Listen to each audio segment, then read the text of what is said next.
Welcome to Liberty Law Talk. This podcast is a production of the online journal Law and Liberty and hosted by our staff. Please visit us at lawliberty.org, and thank you for listening. Welcome to Liberty Law Talk. I'm John Grove, the managing editor of Law and Liberty. In his recent book, Conservative Thought and American Constitutionalism Since the New Deal, Johnathan O'Neill chronicles the conservative movement's response to and development following the New Deal's constitutional revolution. Conservatives found themselves in a unique situation, one in which the old constitutional order had not been utterly destroyed, but one in which, to use the author's words, a new dispensation was laid over its predecessor, without fully undoing the reality or the memory of what was defeated. So the New Deal and subsequent constitutional developments gave birth to a more self-conscious conservatism, but it did so in circumstances of uncertainty. How should one respond to this new situation? What should we make peace with, and what should we fight? What touchstones do we appeal to in resisting this encroaching Leviathan? Tradition, philosophy, written law, the so-called principles of the regime, be they democracy, natural rights, natural law, or some other fundamental principle? Self-described conservatives did not have a unified answer, and various approaches sometimes led to interesting and consequential differences. Joining me to discuss the dynamics of 20th century conservative constitutional visions is Professor of History at Georgia Southern University, Johnathan O'Neill. Johnathan, thanks for coming on. Wonderful to be here. I very much appreciate the invitation. I've been looking forward to this talk for a while now. Great. So this book is structured around four basic groupings of conservatives: traditionalists, neoconservatives, Straussians, and libertarians. And you walk through very systematically how these groups addressed questions like the expansion of the administrative state, the decline of federalism, their vision of the presidency, judicial review. So let's start. Why these four groupings, right? What are the distinctives of these four groups? And what did each see as the essential threat that this new Deal political order posed? All were concerned with it, but maybe sometimes for slightly differing reasons.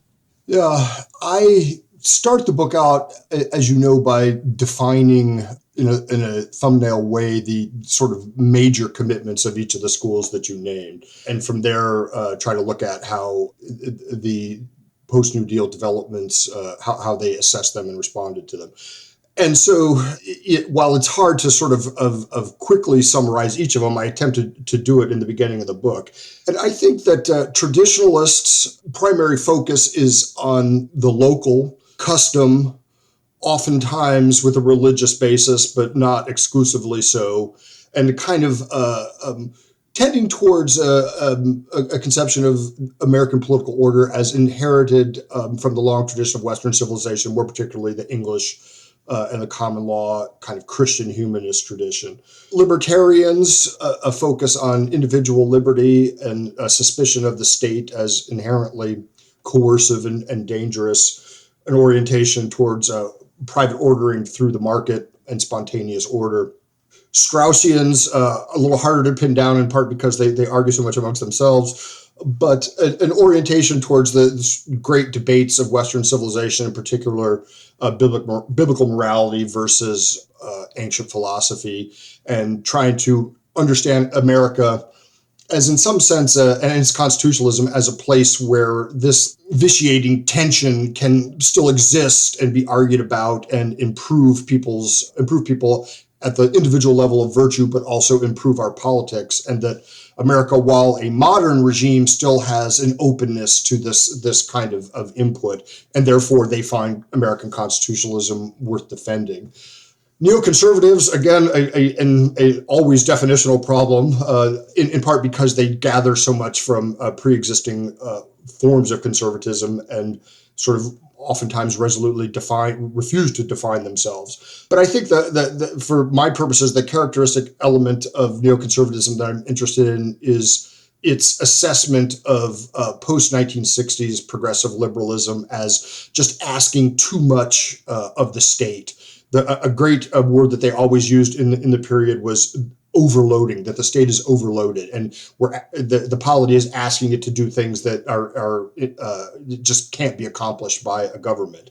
And so another element of which we'll talk about more, I'm sure, of the neoconservatives is the idea of a new class, of a kind of managerial conception of politics in which elites in various kinds of institutions, media, government, cause lawyering, are kind of have an inherent interest in the growth of the state because it gives them something to do and something to direct.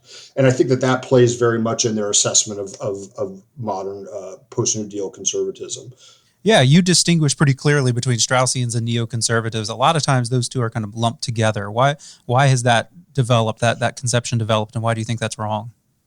I talk about this a fair amount in the chapter on the presidency, and of course the behemoth in the room here is the debate about the post 9/11 foreign policy and the George W. Bush administration invasion of Iraq. And so I think very quickly the media conflated Straussians and neoconservatives, in part because there were some people with somewhat attenuated Straussian connections or influences in the Bush administration. But it quickly became this kind of conspirational notion that Straussians were directing American foreign policy by hijacking neoconservatism, which no one was really good at defining anyway. And it just kind of became this sort of postmodern media firestorm without a lot of basis in fact.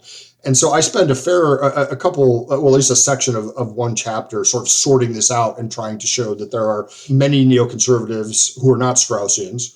There are Straussians who condemned Bush administration foreign policy. There are Straussians who explicitly rejected the invasion of Iraq.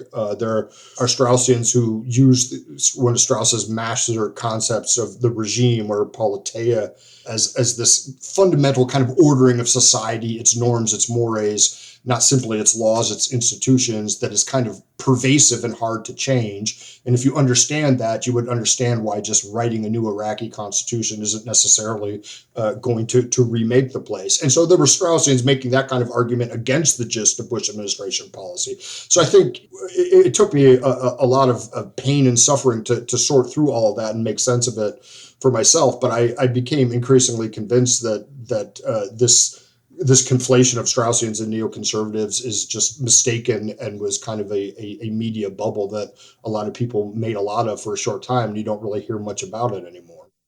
Right. How do some of these groups differ in terms of the way they thought about constitutionalism and political order? I draw out one distinction. It's partly just it's a pet interest of mine, but the traditionalists, you talk a good amount about the traditionalist nomocratic vision of constitutionalism.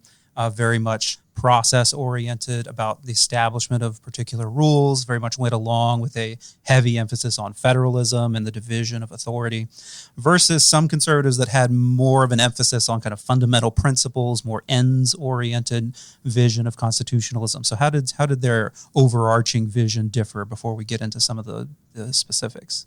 I learned a lot in writing about this, about some of the deeper, more principled basis for kind of traditionalist or customary conservatism, which oftentimes is, just dismissed as, it's ours and therefore it's good, or a kind of unquestioning thoughtless kind of loyalty to one's own.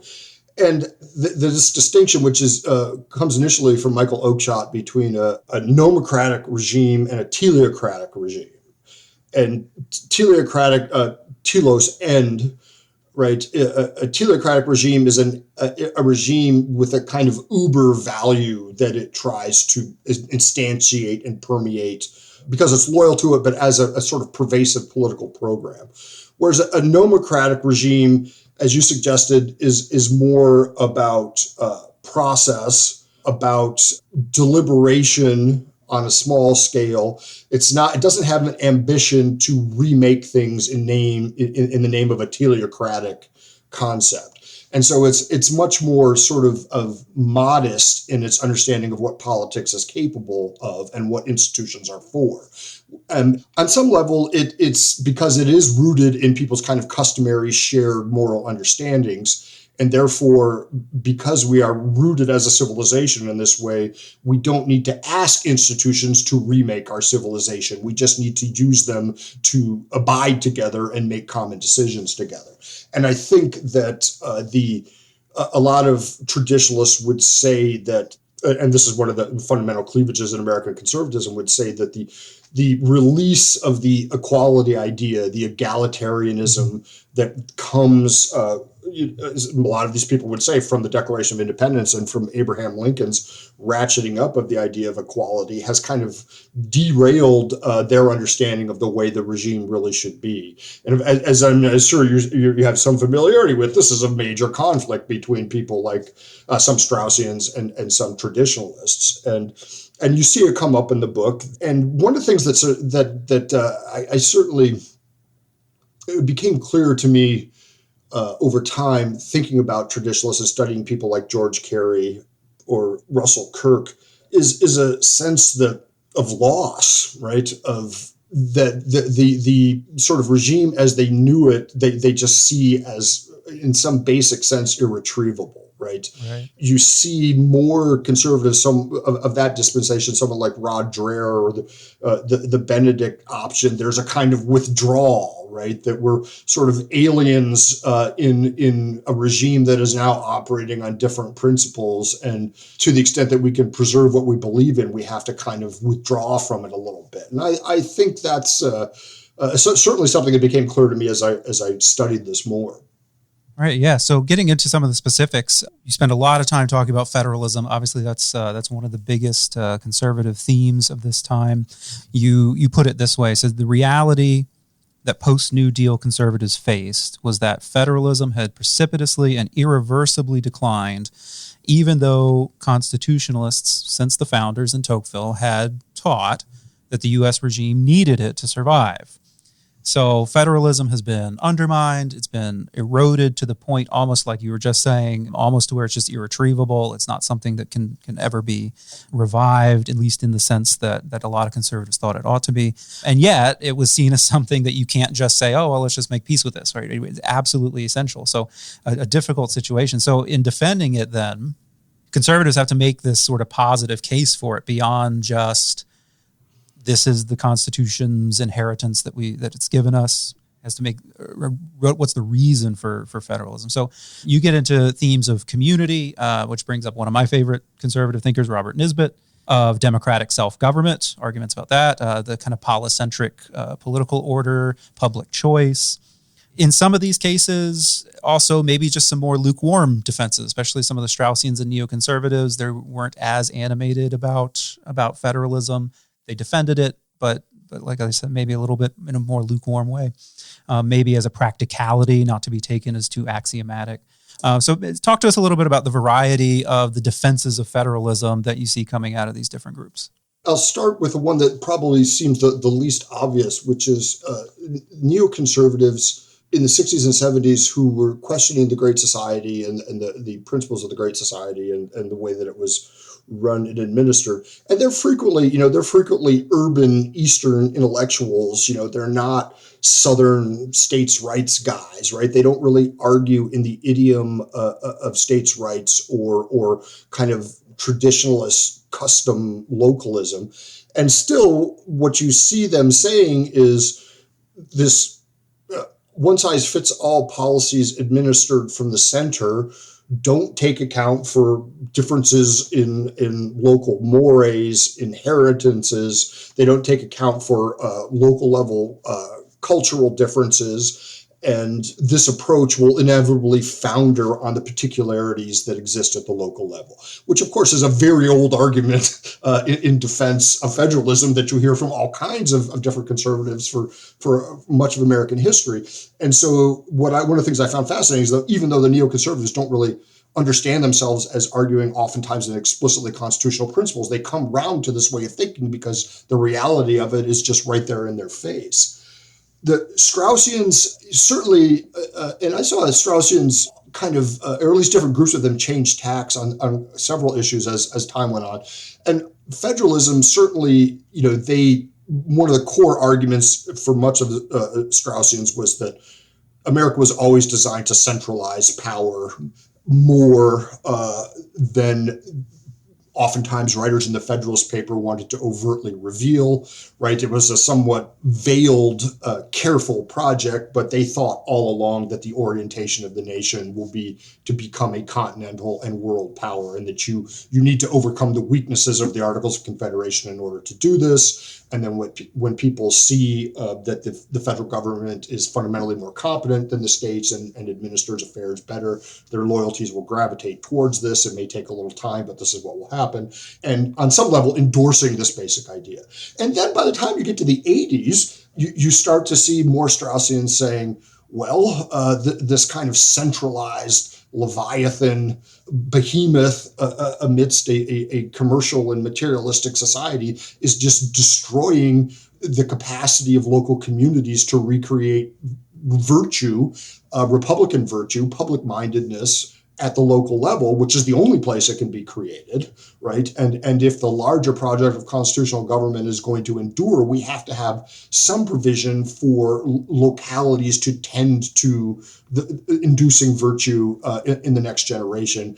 And concomitantly, then we have to restrict the federal government putting its hands into everything, which is not really an argument that you saw them making, against segregationists in the 50s and 60s. But they, as time goes on, they come to see that this kind of argument is necessary to preserve the regime in the way that they want to. Seems a little bit more circumstantial in the sense that similar kind of arguments were made at the founding era by anti-federalists and Jeffersonians and so forth. That's right. So the Straussians were in this kind of position. It was like, well, no, the Jeffersonians were wrong, and Hamilton and Marshall and company were generally right at that time, but that things have just gone a little too far now. And famously, Herbert Storing is the one who goes back to the anti-federalists and is the first one to really retrieve the anti-federalist arguments and start, publishing major anti-federalist writers who are making this kind of argument. And it's through his efforts that we sort of start talking much more about the anti-federalists starting in the 80s. So yeah, I think that's true. That I would say it's another thing that impressed me writing this book is the kind of universe of constitutional concepts and the grammar of their use moves around, right, according to, and is used and deployed by people sometimes in one circumstance making one kind of argument that they sort of run away from, people in that camp run away from decades later. And I came to, sort of, as I tried to point out a little bit in the conclusion, that it's, one of the ways you preserve a constitutional system is by having this argument about what its fundamentals are, what its limitations are, what it asks of us as citizens, what we need to adapt to technologically, but what we should never cleave off as a fundamental. And I think that kind of discourse of constitutional debate, contestation is itself a fundamental way that conservatives are contributing to the project of constitutional government. Yeah, that's interesting. Federalism goes along with, of course, the rise of the administrative state at the federal level. If you're concerned about this expansive new administrative state, one answer is reviving federalism, just the federal government as a whole doing less. Other potential answers that become important themes here. You already kind of mentioned a little bit the idea of thinking about the type of person that's in the administrative state, and is there a way to kind of reform our elites in some way? So why don't we talk about that a little bit? You mentioned that was a big neoconservative theme, and a little bit, I wouldn't say making peace, but more so than like the traditionalists and the libertarians, a little bit a sense of making peace with certain elements of the modern system. Oh, that's a fascinating question, because this is one of the things that really surprised me when I was writing this book is leading Straussians, Herbert Storing, and then I believe John Rohr, who was a student of Storing. They basically say, look, we're not going to be able to undo the New Deal, right? Which a lot of other people say too, but they say, modern regulatory bureaucracy is here to stay, right? And in the sort of complex society of even the middle of the 20th century, let alone today, right, that the social interactions and the economic interactions are so complex that no legislature will be able to write a law that can contemplate every possible situation.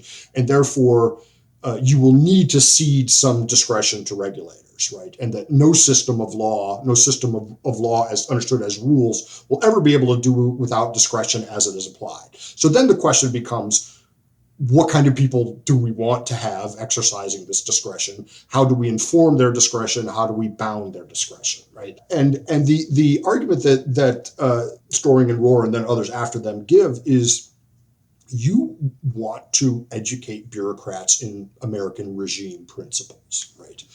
You want the exercise of their discretion to be informed in the most basic sense by the constitutional tradition, right? By understandings of the rule of law, by understandings of the importance of private property, the limitations cast on office holders by the remit of their office, by consent, right?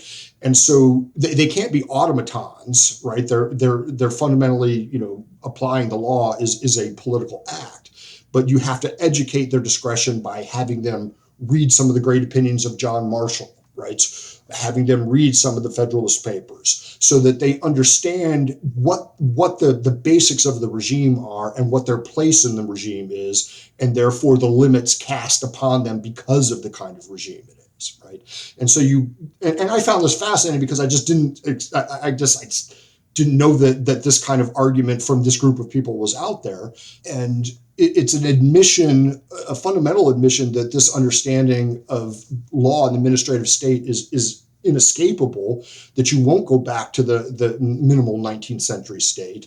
And if you're a kind of fundamentally realistic person about politics, you have to accept this, and then you have to decide what to do about it. Right. Yeah. Another thing that a lot of conservatives wanted to do about it was then rein it in by focusing on the person of the president more than the executive branch as a whole. So that's then another part of this reaction to the administrative state, the unitary executive. And it seemed to me going through this that the unitary executive sort of emerged first as thinking in terms of how do you rein in this administrative state, right? And saying, well, not the quote unquote value neutral expert bureaucrat making decisions, but ultimately these people are making decisions on the behalf of a president. And so getting the president more in charge, kind of gripping the reins of the executive branch a little bit more. But then it also kind of evolved into just a broader, more general trust in the presidency over and against Congress and the courts at times among some conservatives. And this one, it seemed, this is one where there's really major differences. And at one point, you quote Buckley, I think, saying that conservatives had become spastically pro-executive, and that seemed about right. It's all of a sudden, here's this really pro-executive branch conservative movement. And so how did this emerge? Because the presidency had always been this, it's the progressive branch, right? It can unify, it can plan, it's more plebiscitary, it's the voice of the whole nation and not a part. Big progressive themes. And then second half of the 20th century, you get conservatives coming to embrace the presidency. So how did that come about? Yeah, and this is, I am as verklempt about this one in a lot of ways as many of the people I'm writing about.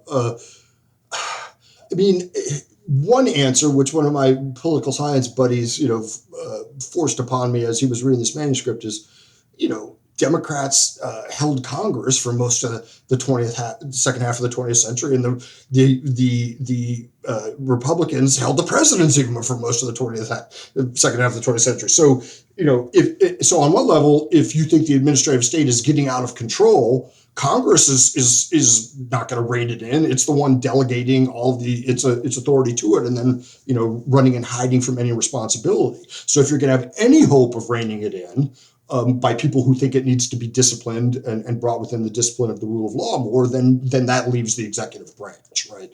And I think that there's something elementally true about that, kind of unavoidably true, maybe even in a mundane sense. And so I don't, and I think this is where I have a section of the book where I write about Scalia and Scalia's jurisprudence of the administrative state. And, this was fundamentally his answer, right, that you described a little bit, right, which was that ultimately the president has to be responsible for what the administrative state does and for directing it. And therefore, and Scalia, pulling no punches as usual, says that means, we should overturn Humphrey's executor and he should be able to fire anybody in the executive branch too, who is not administering the law that he's ultimately responsible for executing. Now that doesn't really, there's a serious philosophical argument there, but it never really gets off the ground very far. So, and I think, in thinking about, some of the things that you had said to me as I was preparing for this, I think seems like we're moving away from that conception of reining in the administrative state more. And it seems now, in recent times, that the court is sticking itself into the situation more by trying to rein in deference, rein in the Chevron doctrine, and trying to compel, on the opposite side of the equation, Congress to take more responsibility for what it delegates to the administrative state by saying we're not just going to simply defer to whatever an agency says. And it seems to me that, and I'm not a lawyer, but the protections of independent agencies and civil service protections just don't seem like they're, doesn't seem like a live option to wipe all of those away and say, yes, the president is responsible and he can fire anyone at any time, which, it may be reductive, but I think that is what you would ultimately need if you wanted to put the president in charge. And I just don't think that's going to happen. Maybe it shouldn't. But if it doesn't happen, then it seems that the only other way around is to try to discipline Congress more from delegating so much and the court from endorsing all of the delegation. Yeah, both of these seem to be swirling around very much today. You do have some recent cases where, some of these independent agencies, the discretion that they had and the protections from presidential removal have been pulled back in the last couple of years. And, seems like some of the sort of Trump right has been, kind of focused on kind of putting the president back in charge. But at the same time, it seems Congress, I think there's maybe maybe I'm just hoping, maybe there is a growing recognition that ultimately reshuffling the executive branch isn't really going to solve the problem long term.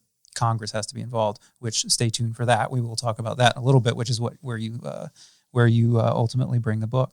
So let's talk a little bit then about judicial review. So obviously when people think about conservatives in the Constitution, this is primarily what they think about. They think about the development of originalism.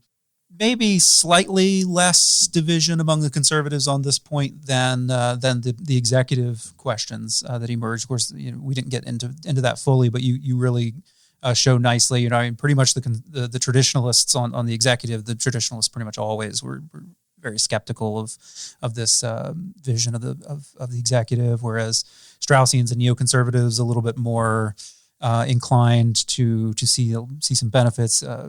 Particular visions of statesmanship probably kind of played into that a little bit, and what is expected of kind of individual leaders. So there was a lot of division on that question. Probably not as much on judicial review, but certainly there were and continue to be some interesting cleavages among conservatives. So the conservative approach to the court in the 20th century seems to have had its roots in a kind of vision of judicial restraint. And that's such a slippery phrase because it could mean deference to legislature, deference to precedent. It can mean so many things. But essentially, there was this kind of core argument, it seemed like, that the idea of sticking to the actual written Constitution and looking for a fixed meaning is a kind of fundamental restraint on the judge, in the sense looking at like the Warren Court's rights decisions or the New Deal courts kind of just abandoning of what conservatives would have seen as limits, constitutional limits on the federal government, that these courts were kind of looking to practical outcomes. They're doing kind of outcomes-based assessment or a moral analysis or something like that, and that the Constitution is a sort of restraining force compared to that. But of course, it could never just be a matter of deference to legislatures, given the New Deal. The New Deal Constitution was made possible by a kind of extreme deference to legislature. So it could never just be judicial restraint, but kind of from this sort of visceral reaction against the New Deal court's sort of demolition of the original constitutional limits of the federal government, and then the Warren Court's erection of new, more substantive policy limits on all governments, federal, state, local. How did conservatives try to reassert some form of stable constitutionalism? So basically, tell us the story of originalism here, or 20th century originalism. The first book I wrote was on the history of originalism, the emergence of originalism, and very much more kind of lawyer and court-centered, sort of the jurisprudential emergence of originalism within the discourse of lawyers' courts, briefs, Supreme Court decisions. And that book came out just as originalism had sort of come back onto the scene. And then for the next 20 years, it just has exploded, right?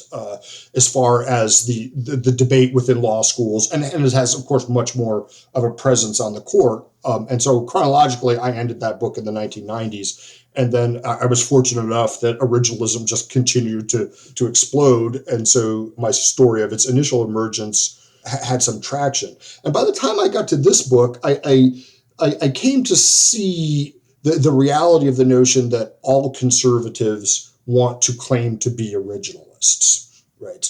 And not simply within the context of briefs and arguments, which maybe we could talk about. Some of them do get involved in those, but in the sense that our core beliefs have a place are reflected in the Constitution. And therefore, we're the real originalists, we're the true originalists, right? And almost everybody does that at the end of the day, even the progressive jurists. I mean, at the end of the day, it's always like, well, this basic principle is there.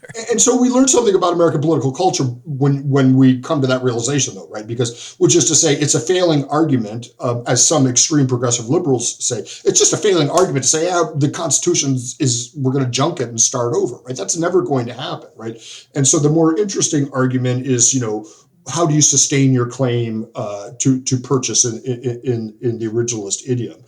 Again, to take the traditionalists just as an example. So there were certainly in the 1950s, in the reaction to the Brown decision, there were, coming out of Southern agrarianism, there were essentially racist segregation defenses of states' rights and reassertion of interposition as this is the real meaning of the Constitution.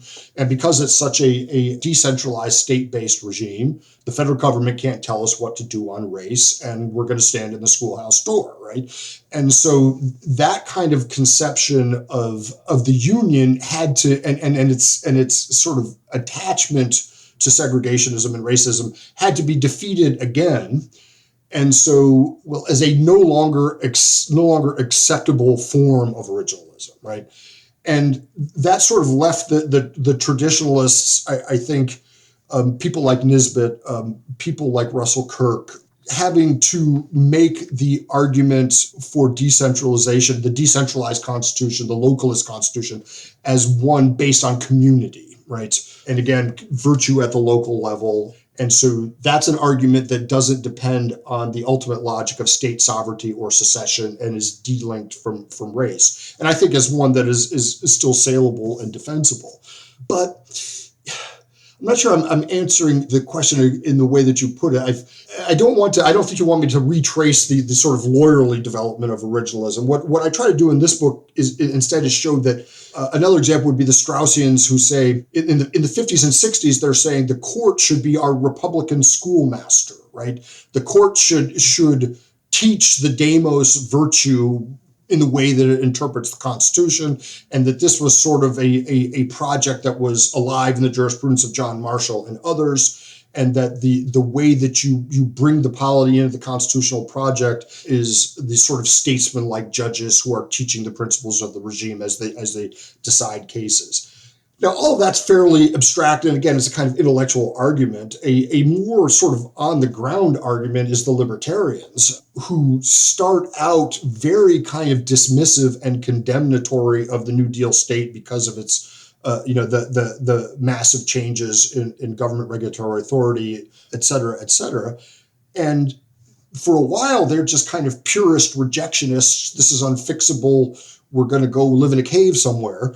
And then by the time you get closer to the 80s and 90s, you have the Pacific Legal Foundation and the Institute for Justice. You have the libertarians who by this point are starting to come into law school saying, okay, we can play the rights-based litigation game too in defense of property rights, as opposed to overregulation, and having some success at it, right? In cases also about First Amendment religious expression, cases about regulation of property rights. And so that really starts in the 80s in a way that you just didn't see at all in the 50s and 60s. And so by the time you get to this point, you have kind of religious groups litigating in defense of religious liberty. You have property rights groups defending property rights.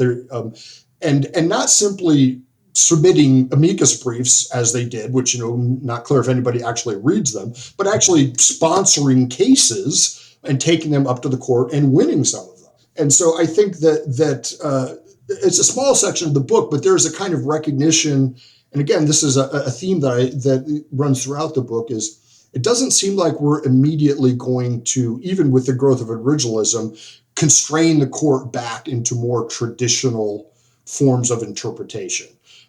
So another way to say it would be that some form of modern judicial review and an assertive court is here to stay. Right. So then the question for conservatives is, do you put your tail between your legs, or do you gin up your own litigation shops and try to join the battle? And increasingly, they've chosen the latter. Yeah. Well, actually, I'll turn then to this question. So, two Supreme Court cases from the last term, I'll just bring up, and perhaps maybe they point to the ways in which conservatives in some ways failed to make a dent, and in others they did turn the tide. But both of them are considered conservative victories. So first is Bruen, the Second Amendment case. Right, this is a conservative win. Right, that was the language. But in many ways, right, it's representative of the fact that the much more judicially restrained traditional conservative view of like the 50s and 60s and 70s, which would have often argued pretty vehemently, and I think they had a point that incorporation of the Bill of Rights was a dangerous road to go down. It was a centralizing road. Bruen is just kind of the outgrowth. Of course, it's nothing new, but just the outgrowth of the fact that conservatives really did at a certain point decided to, as you said, chin up your own stuff, right? You start playing the game too, right? We're going to get our own if we're going to do this. If we're going to do, the rights revolution is done, it's accomplished. Then we need to be standing up for the ones that we want. So in some ways, Bruen is just kind of indicative of that original vision of a restrained court trying to revive the federal republic. Is now just that's incorporation is a dead issue. That people don't even give that lip service anymore. So in some ways, that was in conservatives sort of entirely giving up on reversing the rights revolution. But then on the other hand, you have Dobbs, and of course Roe is the case that conservatives had focused on for the last 50 years. It was the paradigm case of the overreaching court that was just kind of making things up out of thin air without any sort of textual basis at all. But it was also kind of seen as the monument of the expansive, progressive accomplishments that made possible by the court. And to a lot of people, that being overturned just 5 years ago, that being overturned was seen as that's never going to happen. That's impossible. And then down it goes. So in that sense, right, huge victory. So I don't know. I had mainly I wanted to mention Bruen there, just especially because you mentioned that tendency of that question conservatives always had to ask, which what do you make your peace with, and what do you fight? But also just Dobbs. What changes in terms of the calculation of that question? What do you make your peace with? What do you fight? What are the possible future? Because Dobbs, you do have here's an issue that was nationalized 50 years ago. It was seen by so many as completely settled, done, it's over, and now we have abortion back at the state level, right? So in some ways, some people might see that as, hey, well, look, there are things that we thought were impossible that actually maybe are. So does Dobbs change the calculation of that issue at all? I've been pondering that myself, and one quip that I make to myself and sometimes to others is, Dobbs proves that what the court gives, it can take away, right? And sometimes maybe the deeper, so I think as you're alluding to, I mean, in some ways, the more basic question is, do you really like that, right? Or does that really sit well with the kind of regime?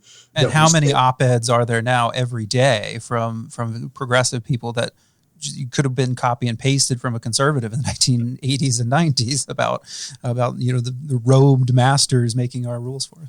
Sorry, go ahead. Yeah, no, I mean, you're exactly right. And this is, and as we were alluding to earlier, I mean, you can do the same thing with the presidency, right? Where the two sides, end up switching poles over the course of the 20th century.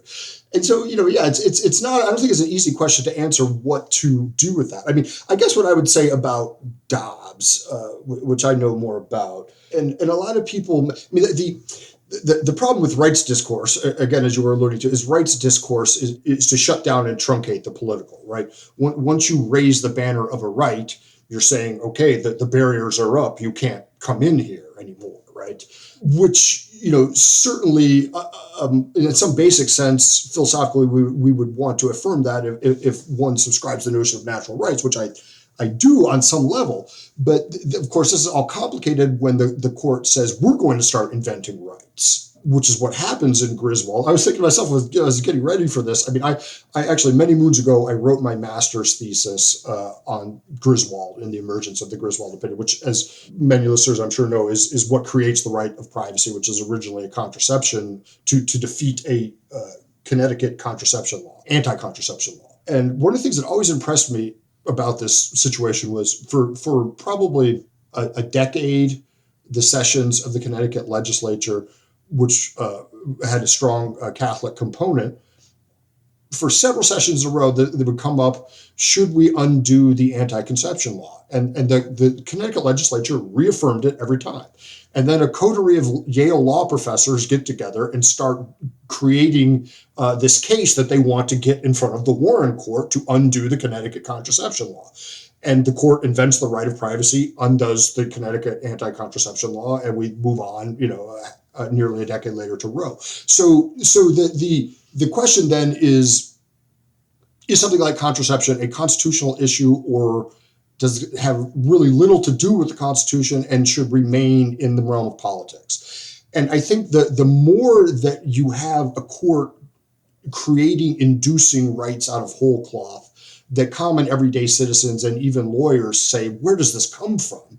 The more vulnerable the supposed right is. And therefore, even though it has been the law of the land for 50 years, it's in basic sense illegitimate, right? And that this is certainly, as a matter of life and death, this is a political issue. People who want to govern themselves should be allowed to take hold of this issue in politics and deal with it. And I think that, is the best defense of what the court has done and what it should have done all along and what actually was happening before Roe v. Wade. And so, surprise, surprise, some conservative states are defending abortion, right, in their constitutions and their statutes right now as a result of Dobbs. Some are outlawing it. Some are revisiting the placement of their bans as far as how many weeks should be allowed. And so, in other words, we're having politics about this again, right? I think in particularly an issue that is so divisive and so has such moral components on both sides, right? That if we're going to be a federal self-governing people, then this is where it should be sorted out. And one of the things federalism means is that regulatory regimes will differ on issues such as this one, and that's okay. Yeah. Where things should be sorted out. That leads me to my last question. And I'm going to give you a few minutes to talk about maybe the only point in the book where I could tell that where you really came down. You were scrupulously objective throughout this, aside from a hint here and there. Usually couldn't really tell, your proclivities on these various groups among conservatives. But one area where you do kind of advise, especially looking to the future, is to think about legislatures. You were just talking about state legislatures, but you in the book you talk about Congress, and basically you say conservatives on the whole haven't given as much focused attention to Congress. why it seems so broken and ways that it ought to be fixed. So talk a little bit about that. Why have conservatives not focused on that, and what are the possibilities by kind of refocusing on Congress?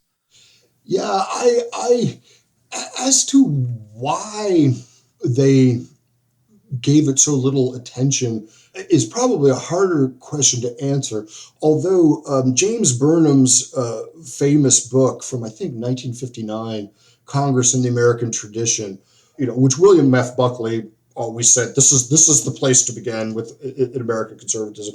And if that book should be reissued and deserves to be read, because and of course, Wilmore Kendall, too, his defense of Congress against the presidential majority. So I think that some of this is that once you get the New Deal administrative state hitched to the rhetorical plebiscitary vision thing presidency, as Burnham said, Congress starts to be just more of a sounding board and a rubber stamp. And to some extent, this is a kind of a hurdling of the separation of powers, right?